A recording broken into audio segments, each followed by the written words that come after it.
Just finished up my live stream for the DWA Monday Night SmackDown special that I just did, and I hope you do enjoy it. Now today is another special that we're doing here, and it is the Q&A live stream.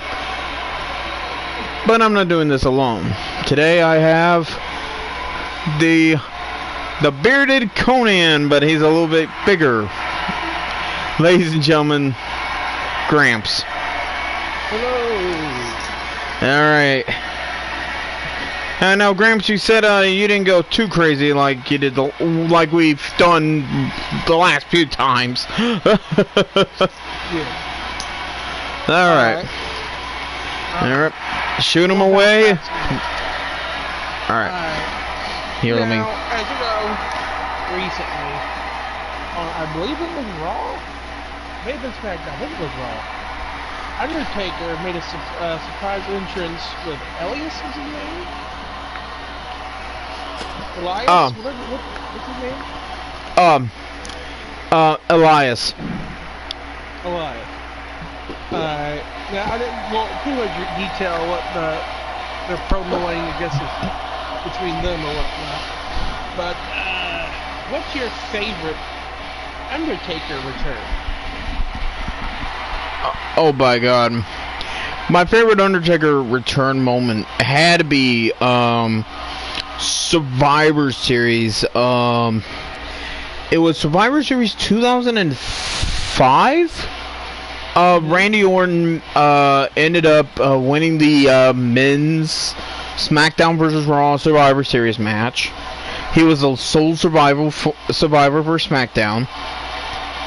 Well, he had the entire SmackDown locker room come in, celebrate. Randy Orton's like on someone's shoulder or something, and then like you hear the Druid chant going out, and then they bring out a casket. Now everybody's going, what in the hell is this and everything, but we pretty much kind of figure it would have been like the Undertaker or someone. Well, sure enough, they made one best way possible, and they went out with a bang. They freaking put the pyrotechnic lightning, struck the casket, lit the thing on fire, and Undertaker just bust the dang casket door down and just reveals himself. And the look on Randy Orton's face when he sees the Undertaker was like, holy fucking shit. Just like he shit in himself or something. And then, of course, Undertaker cleaning house, tombstoning everybody left, right, and center. That was like always the coolest moment for me, really. Alright, now to drop the Undertaker part, do you have a favorite wrestler return in general? Anyway.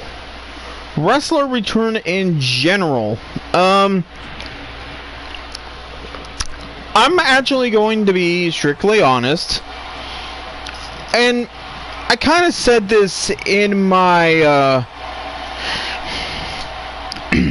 my Raw review in one of my Raw talk video about Bray Wyatt, on how WWE's bringing out this new gimmick out, like he's a mix of what the fuck happens if Mr. Rogers had a very demonic side, pretty much, and has a beard and pretty much like a lot thicker than what he was.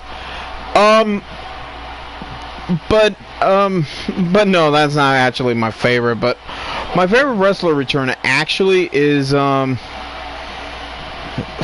God, I had to go with Rob Van Dam when they made him as a surprise entrant for the Money in the Bank pay-per-view, for the Money in the Bank ladder match back in 2013.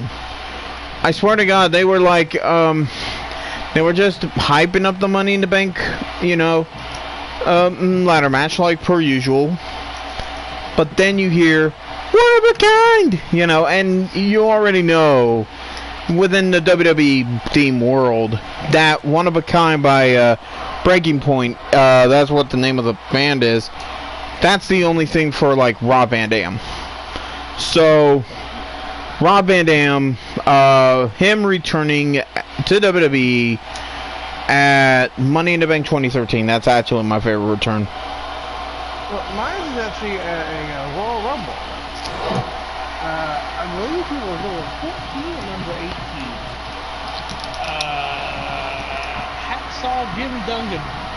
He comes charging out with an American flag in the middle. Oh yeah. To the ring with a thumb up. Woo! Ho! Yep. That was always Hacksaw Jim Duggan right there.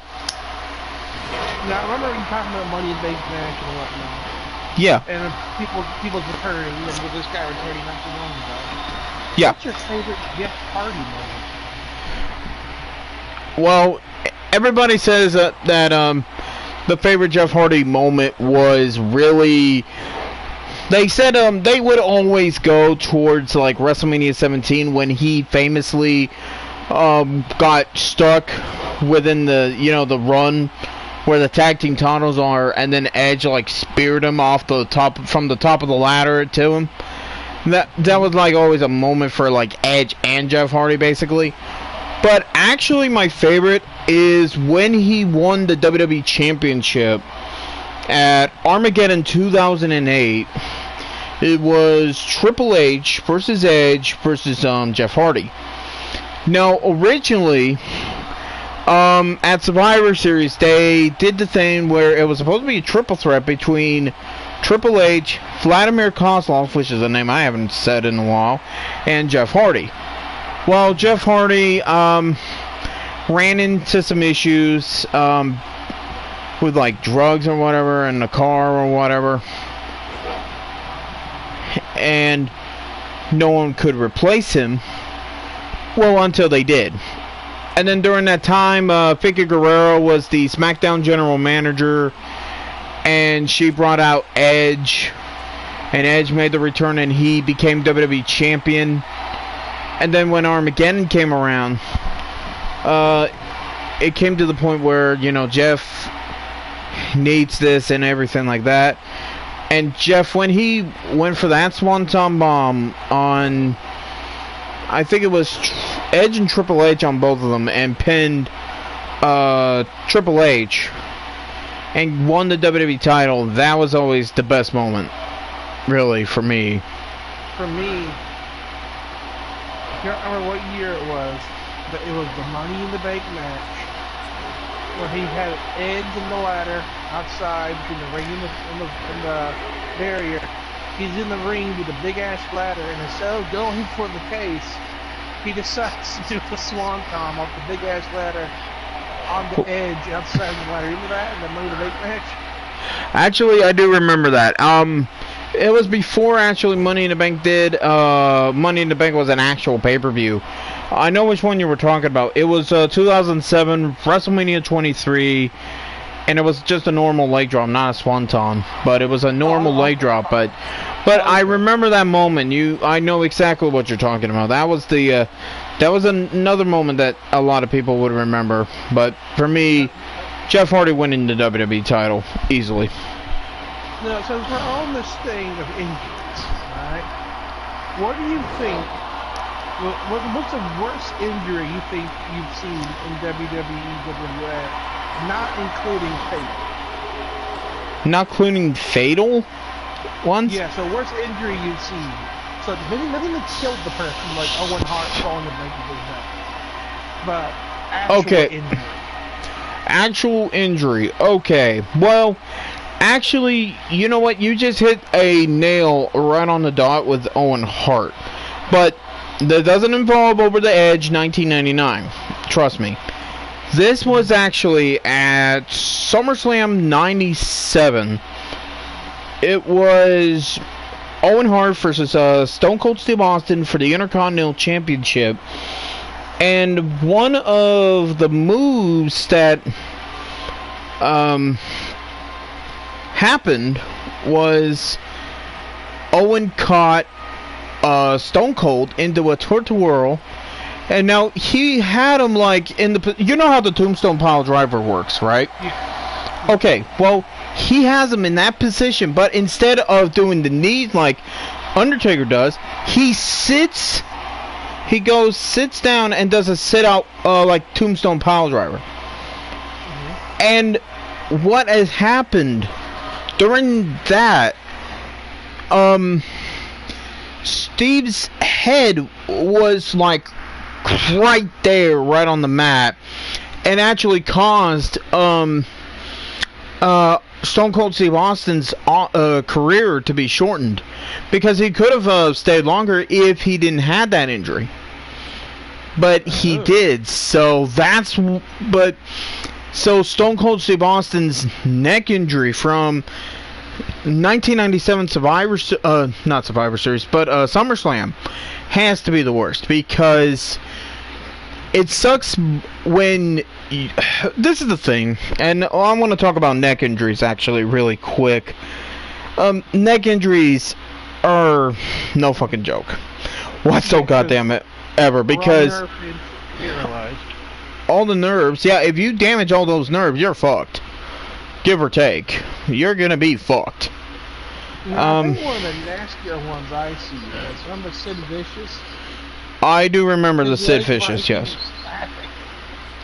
Oh, wait a minute. Are you talking about that time when Sid Vicious climbed up the top rope? He tried to go for like a kick or something like that, and like his leg like freaking lopped sideways or something like that. Yeah, did he snap his tibia in the video or something like that?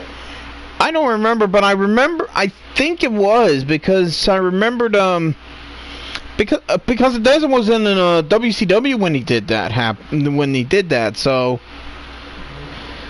Now another person famous for injuries is the man who can literally just walk and tear his quads, Kevin Nash. Oh no, do not bring that up. Yeah. No. He can literally just walk and no fucking thing.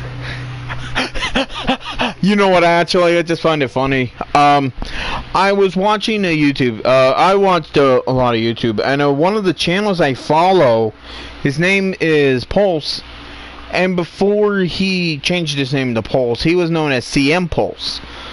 So, he did a video where, it was like working with Nash or whatever, and one of the scenes was Kevin Nash walking down to do his injuries, and then all of a sudden, he, like, falls down and goes, argh, argh, like his quad, like, gave out. You know who also famously messed up their quad was Vince McMahon. He was running into the ring, and when he tried to slide into it, he hit his leg onto the side of the ring and tore his quad.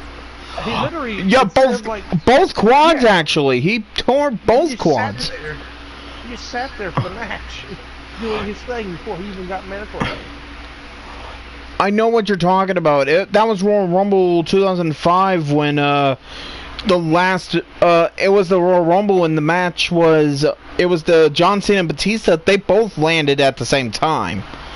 So Vince came out, he was like ferocious in a huff, and then all of a sudden, you just see him run and try to slide in, and then when he tried to get up, he just like he gave out.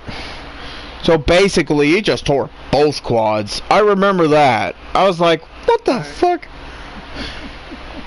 Now, back to the Kevin Nash thing. There's a channel called K-Fab Documentaries, or K-Fab Document, whatever the fuck it is. Kayfabe documentaries. Yeah, they were interviewing Kevin Nash and doing this game called What a Dick. Oh, wait a minute, I know this one. I think I've seen this one, that one. But yeah, go ahead. They were talking about, like, it was like Undertaker was a cool guy, Kurt Angle, cool guy, and whatnot. They said Paul Heyman, he said Heyman's a dick. Because he has some lies, and Heyman said someone should work after 30.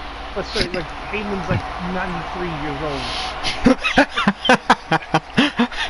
You know, the way he actually looks now, it's actually, it could be an amazing that freaking Paul Heyman is like fucking 93, where, okay, no, he would look 93, but he's actually like, I think, God, he might be in his 50s or 60s, Paul is. I haven't thought he's like the next Paul Bear. You know what I mean? And the next guy, he had something to say with Shawn Michaels. He said, Shawn Michaels a good dick. You know, what do you mean, good dick? Oh, yeah. He's okay to the wrestlers, but he's a dick to management. But he was the only guy who could call Vince a motherfucker.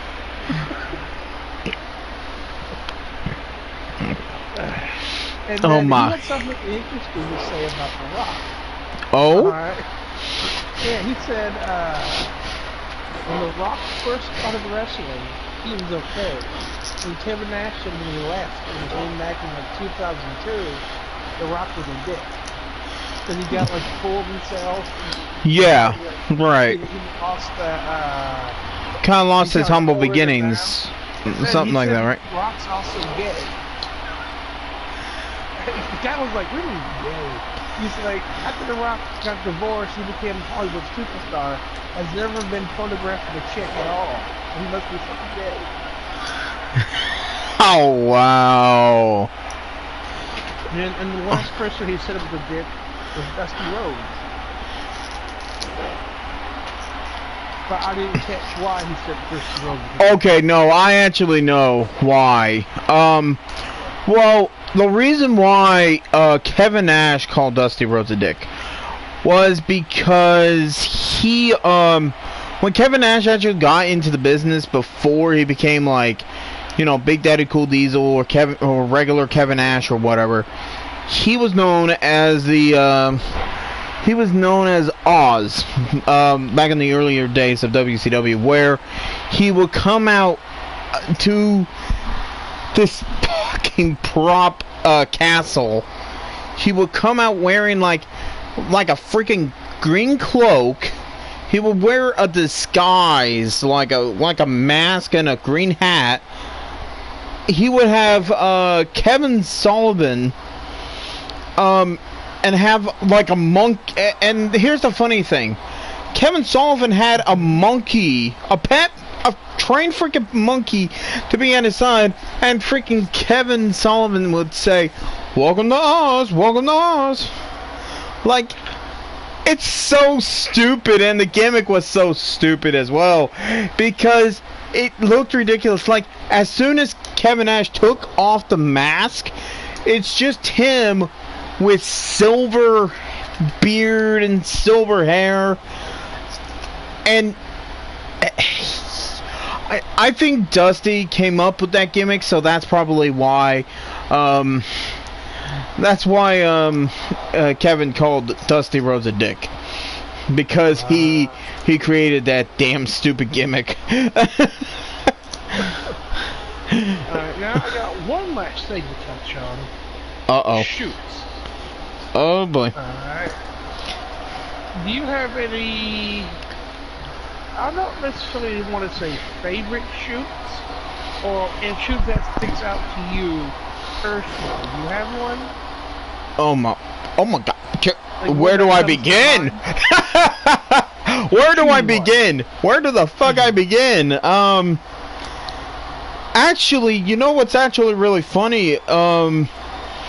Jim... I got one that actually led to one guy being arrested for assault and attempted murder. Oh my God. Wait, fuck it. Oh my God. Let's hear yours first, and then I got mine. Mine are Jesus. Alright, there was this is in WWF or ECW or whatnot. It's Thunder Wrestling Association, Thunder something. It's another wrestling association, kind of like WWE, WWF, and ECW were they were smaller, like regionals, like northeast. This one's like was Thunder something wrestling association, something along those lines. And there was a match between a guy named New Jack and William Jason Lang. New Jack was already infamous in the previous match. Now, New Jack was this, like, trash black guy who didn't know how to grapple or really wrestle that well. Right. He was already infamous in the previous match, fighting the 70-year-old former pro wrestler who was already kind of washed up, and actually beating the guy with an actual aluminum baseball bat in the head and had to be stopped by management there, physically restrained, for actually trying to kill the 70-year-old. Alright? Oh, now, God. This match versus this William Jason Lane guy, but apparently, either because William was like a green wrestler, if he was throwing the punches too hard, New Jack got pissed, pulled out a knife, alright? People thought it was a pop knife, no, this was an actual 8-inch blade. He stabbed William 9 times in the back with a fucking 8-inch knife. And the guy's literally on the ground in the pool of his own goddamn blood. And they actually arrested him and charged him with assault and assault with intent to murder. Jesus fucking Christ. Jesus! Now, I know probably they're gonna go, wait, you're talking about New Jack? We gotta show New Jack. And then we just hear this shit. And then you hear, knock knock, motherfucker! Oh, New Jack, by any means, if you are actually watching this, we're sorry. Don't kill us. Okay. Cameron lives in this No, city, no. He lives in Albuquerque, New Mexico. There you go. He lives he lives at 1700 Pennsylvania Avenue. And if you don't know what that is, that's the address to the White House. New Jack's gonna show up with the fucking gun at the White House and get shot.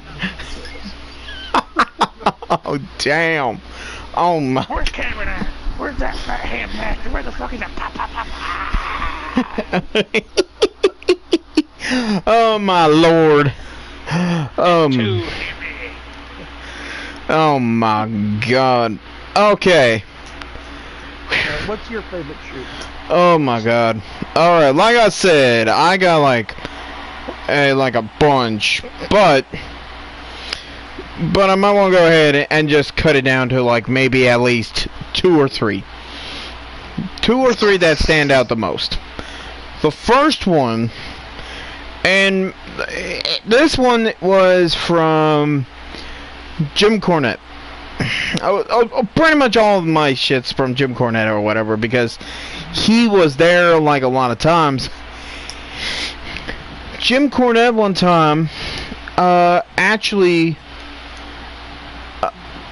picked up a handful of fucking Shawn Michaels' hair when he apparently had a locker room brawl with Bret Hart. Now, here's how the story begins. Jim Cornette was just in his office. He was minding his own business. He was coming out. And then all of a sudden, Steve Lombardi, the Brooklyn Brawler, comes out. He's running like a chicken with his head cut off going, "Oh shit! Bret and Shawn just got into a fight!" And he was like, "What the fuck? Oh, what's going on?" Well, it comes to... the one with JR shit in his suit, isn't it? This is the one when it was Jerry Lawler. Oh. It was Jerry Lawler. He was in the stall taking a shit, and he didn't know if Bret was in the locker room and Shawn walked in, or the other way around. But they were starting to have like a heated conversation, and we're pretty much sure Shawn Michaels, who was pretty much drugged up at this point, said something first. But wait, we just got a comment on our video here before I do continue. Oh my God! If it's something stupid, I'm gonna yell at y'all.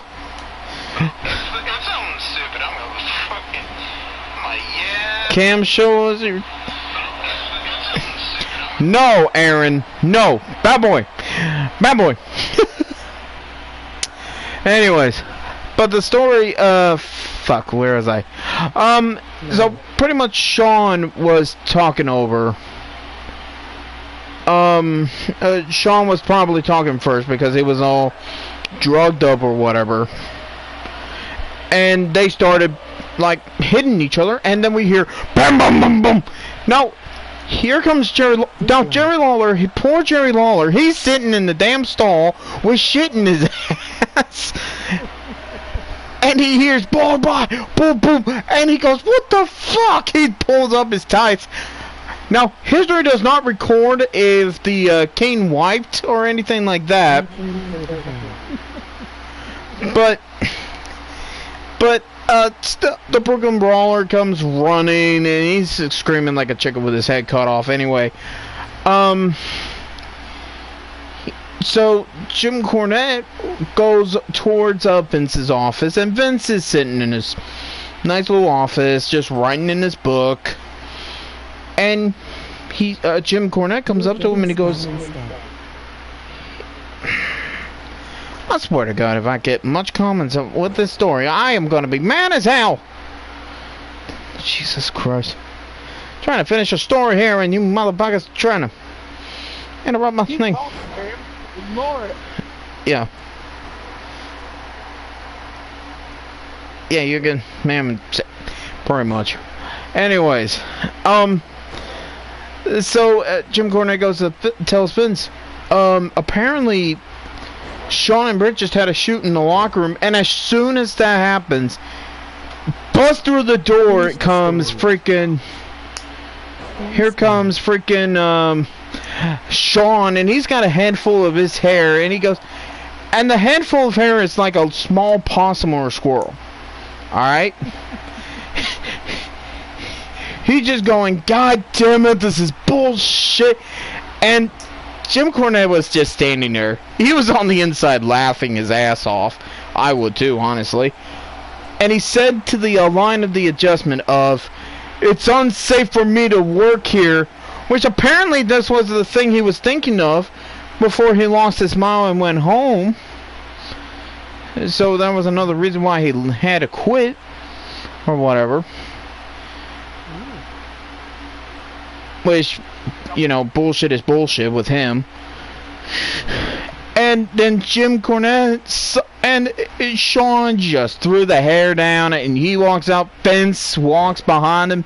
Jim Cornette saw the handful of hair, picks it up, puts it in a bag, like a plastic bag or something, or like a paper bag, and he says, "This is great. I just gotta show that." He just wanted to show this to his ex-wife, and he comes home and he goes, so they had a fucking scuffle in the freaking locker room, and look at this fucking head of hair. His ex-wife at the time takes that head full of hair, puts in a Ziploc bag, and kept it like the ultimate wrestling souvenir or something like that. And so basically, we have the head full of hair story.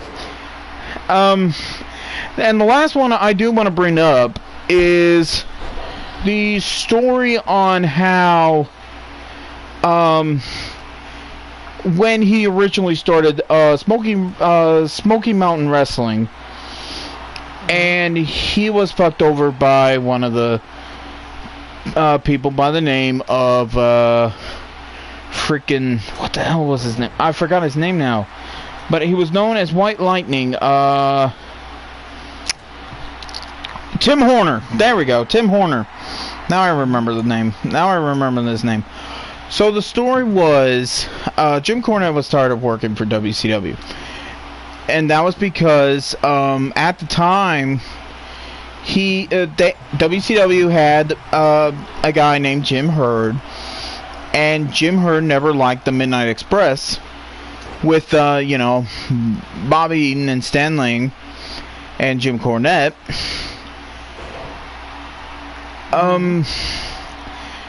And Jim was at the point where he would become miserable, and every time he and the Midnight do like road trips and whatever, he would have a road atlas, and he would look around all these cities and whatever, and say, oh, they had great TV and whatever, and, you know, stuff like that.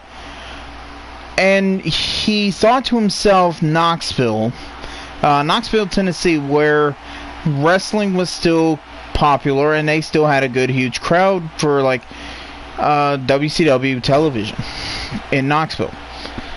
So he thought, well, what if we do a territory, down there in Knoxville?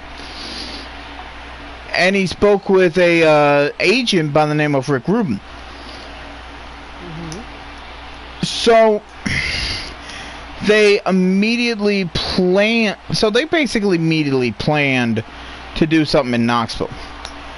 And they were in I think they were around the Georgia area for WCW television. And they didn't realize that they were going to leave, like, when they did. Like, they left in around October of 1991, I think. Because they were trying to leave the year before. But the WCW booking committee didn't want to let them go and overruled her to get them another contract for another year. But Jim Cornette was miserable, and Tim Horner comes up to Jim, and he goes, "Hey, listen, I have a backer in Knoxville that you can spend up to like $50,000 to run a wrestling run a territory out there, and I was wondering if you would want to make some dates for when you leave." Now, here's the problem. $50,000 doesn't give you 2 good TV tapings, and that's pretty much it. It's going to be an outlaw mud show, and it was going to ruin the waters when, if someone legitimate would want to run a territory out of, like, Knoxville or whatever, there will be bad blood about the wrestling business. So, now, poor Jim, he was going, well, fuck. We didn't want anyone on it, but he didn't want Tim Horner, like, screwed over. So he took Tim Horner and spilled the beans and say, "Tim, I'll try to figure you in for and make you the hometown hero, because where did Tim Horner come from? But he was close to Knoxville, basically." But anyways, Jim told Tim, "I'll figure you in, and don't go through this $50,000 kind of a deal, because it will ruin everything, and we have bigger plans down the road." Okay. So what basically happened was Jim Cornette hired Tim Horner as not only one of the talents, they also had him become one of the people that work in the office with him and Sandy Scott. And basically, it came down to that Tim Horner wanted to be the champion for Smoky Mountain Wrestling. And Jim tried to go, "No, we're going to focus on, having, the office go over and try to get things over instead of putting himself over and whatever." Well, that didn't turn out to be the case. And now, basically, this is how Jim Cornette got fucked by Tim Horner. Tim Horner was running merchandise, and before they started the business, they went to the local, office supply store and got fax machines. One fax machine to send it to the formats out to the radios and the TV stations or whatever, and then the fax machine to do the the merchandise. And that was about $400, $400 each. So basically, if you have like 2 or 3 fax machines, that's about a good $1,200. Well, when Jim Cornette fired Tim Horner later down the road, he told one of the guys, the new guys who was running merchandise, go get the fax machine from Tim Horner, and so you'll need that. Well, no. Tim Horner never gave him the fax machine. They gave him the merchandise, but never the fax machine. So $400 he was holding off there. He screwed pretty much the whole company over by making it to where, like, okay, one time he actually had a Smoky Mountain Wrestling Championship match against the Dirty White Boy, who was the Smoky Mountain champion. He was the heel, and Tim Horner was the babyface, and he ended up going for like the win, but it was like a dusty finish where, you know, his foot was on the rope and the referee didn't see it, and then the commissioner would come out and go, hey, listen, I'm sorry, but I've seen the footage, and so therefore I have to return it to the Dirty White Boy. Well, freaking Tim Horner brings out a kid who was suffering from he was a special needs kid. Brought him into the ring, and the kid's holding the championship belt. Well, the commissioner comes out and does the whole announcement thing, and it upset everybody, including the freaking the guy who's doing the commissioner role. He was so pissed off. He was like, "What the fuck?" And Jim Cornette was pissed too. Like, "What the fuck?" And then plus, Tim Horner tried to find good deals on, like, you know, trucks to get the ring moved over.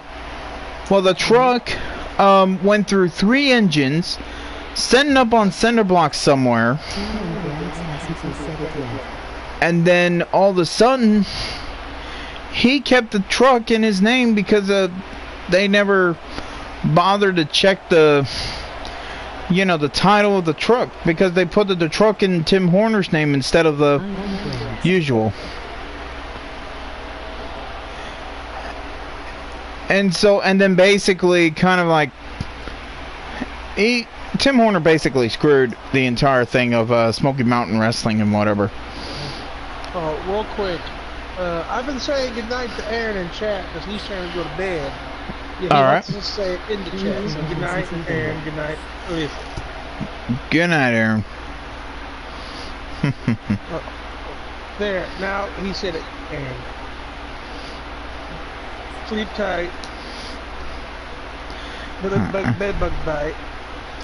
Then tomorrow, wakey wakey, hands off Snakey.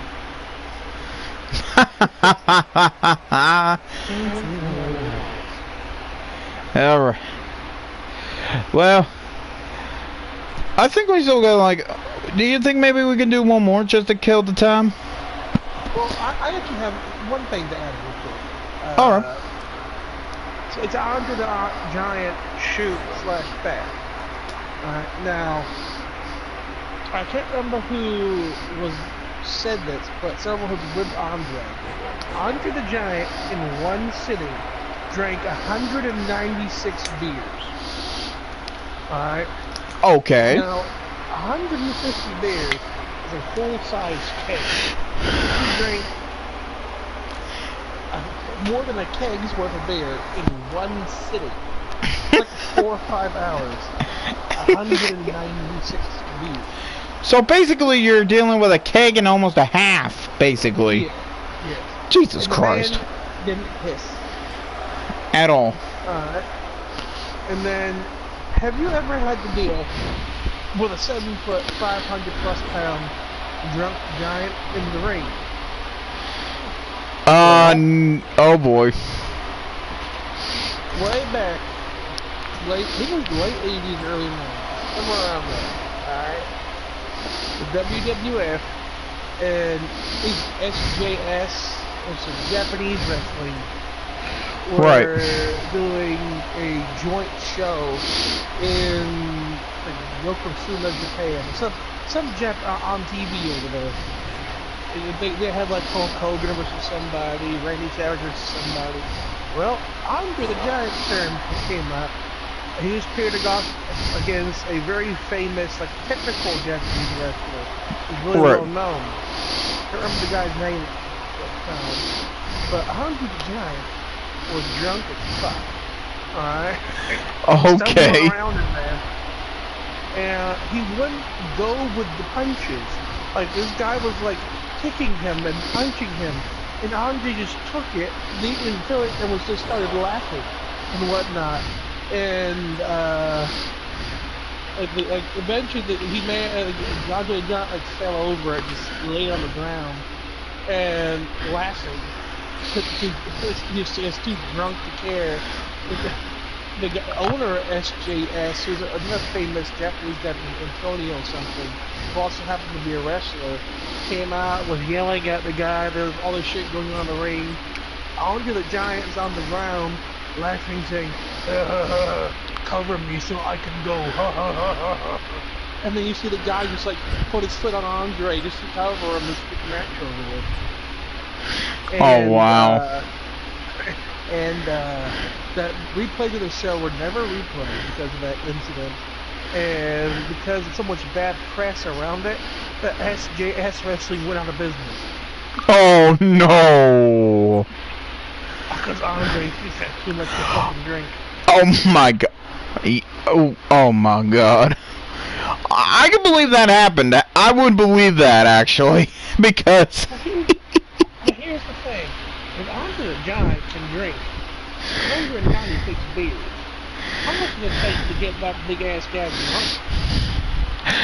Because, like, there's a story. Road Dog Hawk, the Road Warrior Hawk. He's the one that's still alive, right? No, it's Road Warrior Animal. He's the only one that's still alive. Road Warrior Hawk passed away in 2003. Yeah, I can't remember which one had died, but the one who was alive in an interview a couple years ago.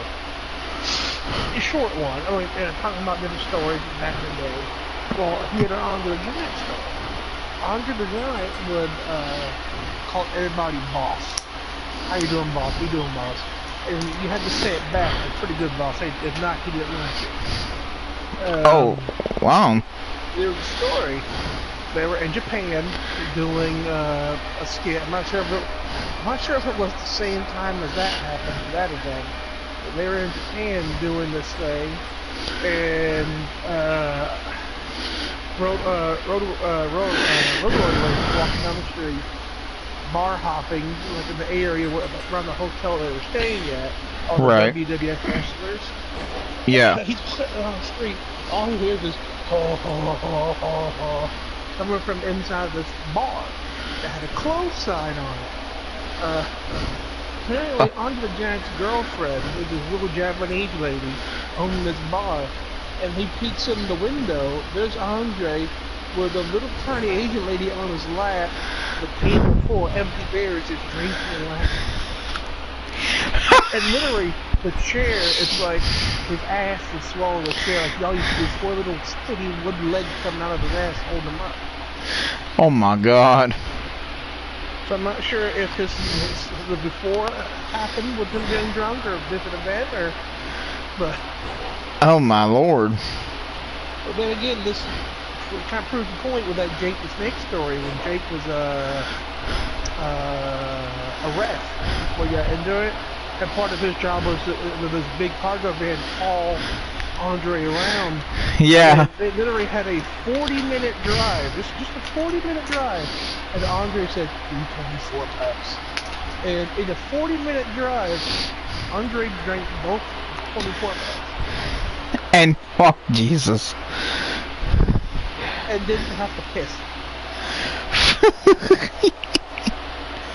Oh my Lord, wow. Jake said he had one beer, had to stop driving for 20 minutes to pee, and then drive more. So like, here he is having to piss after every beer, and Andre had fucking 48 and was fucking knocking him back. Nah, he just like, no. Oh my God. Wow. That's...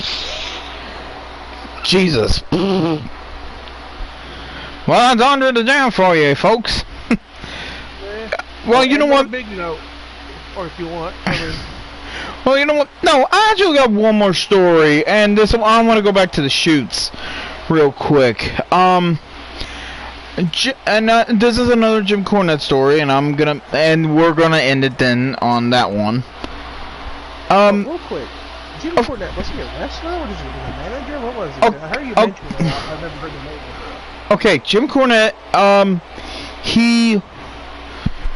Before he became a manager or anything like that, he was a photographer. So he took pictures.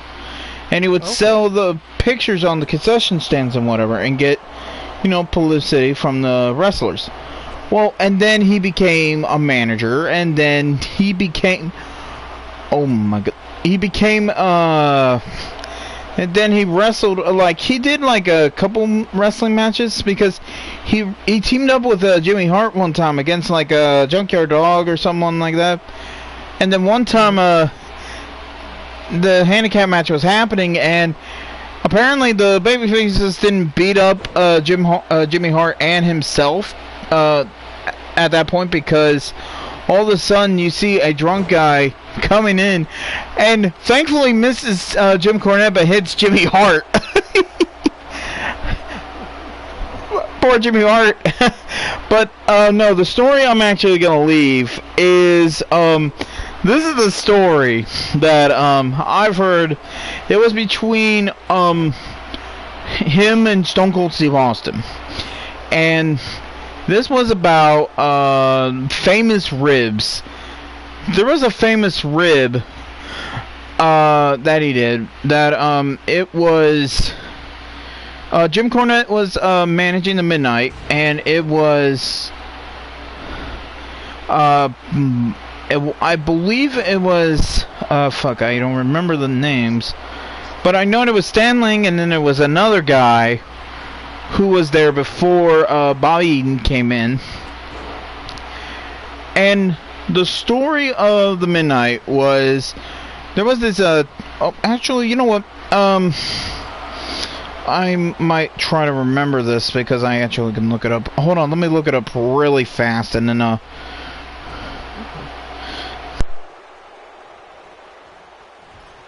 well, just me alone here, guys. I guess. I don't know. Let's see. Now, as a public service announcement, please vaccinate your children with this measles outbreak going around. I don't want you fucking retards getting poor innocent babies and kids sick because you scared of formaldehyde and shit and fucking vaccines. There's more formaldehyde in the pear than there is in the vaccine. Alright, you back, Kevin? Yeah, hold on, I'm actually trying to remember the other guy's name, though. Hold on. Alright. You continue your thing. I completely forgot the fuck I was talking about, but okay. Now, let's see, Okay, now I remember. I'm sorry. Alright, because I try to remember the whole thing before I lost my complete train of thought. But anyways, Jim Cornette was talking with Stone Cold Steve Austin about famous ribs, and Jim Cornette tried to save this story for the for his tour of the United Kingdom back in the day, but he was glad that he spoke with somebody else first. Before Bobby Eaton and Stan Lane for the Midnight Express, there was a tag team by it was the Midnight Express of Dennis Condrey and Phil Hickerson. Alright. Now, the two had blonde hair and whatever and stuff like that, and they would have the lips on the freaking ass of the tights or whatever. But the story goes,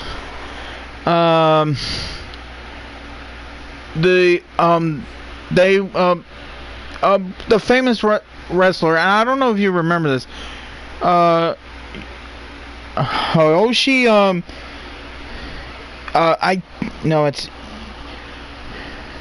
I think it was Yoshi Akamoto or something like that. I can't remember the name, but he was a famous wrestler who started as a heel, but then became one of the biggest baby faces of the Tennessee territory. Well, he would assume that Phil Hickerson and Dennis Condrey were homosexual, and he kind of thought that because he's actually a bit homophobic. And nothing against gay people at all, but if there are people who are homosexual, then that's fine. But if you are homophobic, then you haven't really, you got your own train of thought. Everyone else does. So, but anyways,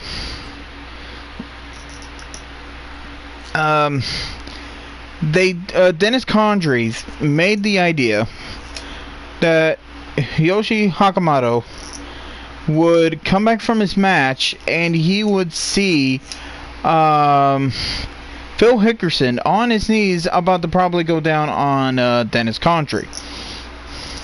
Alright? Mm-hmm. So they were prepping up, and Dennis was about to have his trunks. His trunks were all the way down, and he went. He had somebody watching to make sure Yamamoto would, be watching or whatever, to see if he's coming around. Well, he's standing there and he has his trunks down, and he looks at Phil and goes, "Hey, so have your mouth open real wide. Just have it kind of look like it." And he goes, "Oh, okay." So here's Phil Hickerson on his knees with his mouth wide open. You got Phil Hickerson with his trunks down. You have somebody just watching for Yamamoto to come around and come back. He come back around. He turned the corner to see them. Dennis Condrey grabs Phil's back of Phil's head and freaking shove his freaking member down freaking Phil Hickerson's throat. Dennis said, well, his tongue felt like sandpaper, and Phil got up from his knees, starts chasing Dennis Condrey down the streets and whatever, and hasn't talked to Dennis Condrey in 3 days or so. And it was the example of the reverse rib, where here's how the rib was. It was supposed to be you're supposed to rib one person, but you end up being part of the rib, but they were ribbing you instead of the guy who they were intentionally targeting. Well, no offense, but that's some gay shit right there. Yamamoto was just like shocked. He was like, "What the fuck is going on in this shit?" you know. Mm-hmm. Oh man. Well, that's pretty much how I'm in this shit with a freaking gay story. Pocket mouse story. For those who listen, I apologize. Well, you know that saying, a bird in the hand worth two in the bush? Well, talk in the mouth is worth two balls in the fist. Well, that ain't true. Alright, well, I guess we'll end the special Q&A session ending here. I hope you all enjoyed. Leave a like, comment, and subscribe. I almost lost my wording. Leave a like, comment, and subscribe. And I hope you enjoyed this video. And, Gramps, any last words before we leave? Fuck out of here. Good night, everybody.